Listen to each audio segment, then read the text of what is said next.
नमस्कार, शुभ बिहानी। आज चाहिँ हामी यो खोटाङ जिल्लाको दिक्तेल रूपाकोट मजुवागढी नगरपालिका अन्तर्गतको यो रूपाकोट डाँडामा खोटाङ जिल्ला हलेसितुवाचो नगरपालिका वडा नम्बर 10 अर्खौलेको एउटा समूह पिकनिकको लागि यहाँ रमाइलो गर्नको लागि हामी आज आएको छौँ र यहाँबाट निकै नै रमणीय दृश्यहरू देख्न सकिन्छ। यो रूपाकोट डाँडा निकै नै हाइटमा छ। यो त्यसै गरेर यो यतापट्टि ड्याम्के डाँडा साथै यहाँ तल खोटाङको सदरमुकाम दिक्तेल बजार पनि यहाँबाट देखिरहेको छ।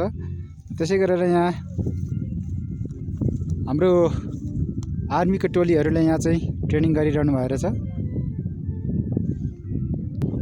र यतापट्टि यो मुडे डाँडा र यता हुँदै हामी बुइपा मौरे नुन्थला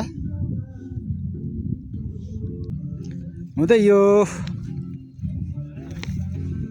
रूपाकोट डाँडाको एउटा ठाउँ अत्यन्तै रमणीय स्थल रहेछ यहाँ र हाम्रो साथीहरू यहाँ आफ्नो आफ्नो काममा व्यस्त हुनुहुन्छ। बिहानको यो पिकनिकको खानपिनहरू तयारी गरिरहनु भएको छ सम्पूर्ण साथीहरू मिलेर। यतापट्टि गीत पनि बजिरहेको छ। यहाँ आज फेरि क्रिसमसको दिन पनि रहेको छ र आज खुसी व्यक्त गर्ने दिन, मित्रतासँग खुसी साटासाट गर्ने दिन पनि रहेको छ। यतिखेर चाहिँ पहिलो आइटमको नास्ताको लागि यहाँ साथीहरूले तयार गरिरहनु भएको छ। खसीको भुटन तयार हुँदैछ।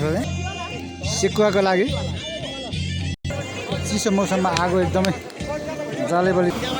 यो राँगाको सेकुवाको लागि खसीको मासु, राँगाको मासु। हाम्रो अर्खौले बजार सामाजिक गुठीका अध्यक्ष रुद्रनारायण श्रेष्ठ पकाउँदै हुनुहुन्छ। निकै मिठो पकाउनुहुन्छ उहाँले। प्रकाश भान्जा आइपुग्नु भयो ल। हाम्रो साथीहरू आउने क्रम जारी छ। यहाँ विभिन्न सामग्रीहरू यहाँ यो जाडोमा लोकल कोदोको पिकनिकको लागि चाहिँ मेन व्यवस्थापक दुर्गा कुमार श्रेष्ठ हुनुहुन्छ। अनि के हुँदैछ त आज एकदम रमाइलो भइरहेको छ हो। अब अर्खौलेदेखि लगभग हामी 20 किलोमिटरको दूरीमा चाहिँ आज रमाइलो गरौँ त बिदाको दिन सबैजना होइन। अब यसमा चाहिँ अब हामी सबैजना छौँ, बुद्धिजीवी भद्रफल आदमी, युवा, व्यवसायी, स्थानीय कर्मचारीहरू सबैजना चाहिँ आज ग्यादरिङ रमाइलो गरौँ। आज क्रिसमस डेको दिन विशेष पर्व पनि हो, त्यसलाई पनि मनाउँ भनेर चाहिँ आज हामी आएका छौँ।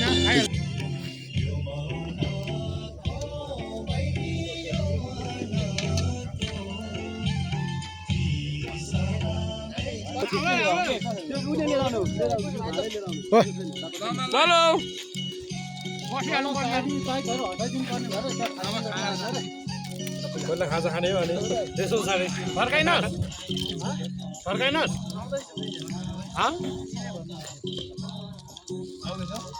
खाना त पाउनु पर्यो नि त। खाइसकेपछि हटाइहालिन्छ नि होइन। कान्छा त उता आउँदैछ